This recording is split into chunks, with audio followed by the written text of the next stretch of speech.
च्यवनश्च दक्ष कुर्वन्तु सर्वे मम सुप्रभातम्।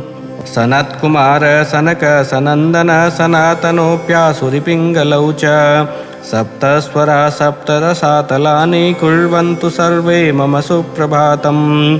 सप्तार्णवा सप्तकुलाचलाश्च सप्तर्षयो द्वीपवनानि सप्त भूरादिकृत्वा भुवनानि सप्त कुर्वन्तु सर्वे मम सुप्रभातम्। पृथ्वी सगन्धा सरसास्तथाप स्पर्शी च वायुर्ज्वलितं च तेज नभः सशब्दं महता सहैव कुर्वन्तु सर्वे मम सुप्रभातम्। इत्थं प्रभाते परमं पवित्रं पठेत् स्मरेद्वा शृणुयाच्च तद्वत् दुःस्वप्ननाशस्त्विह सुप्रभातं भवेच्च नित्यं भगवत्प्रसादात्। इति ऋषिस्तुतिः समाप्ता।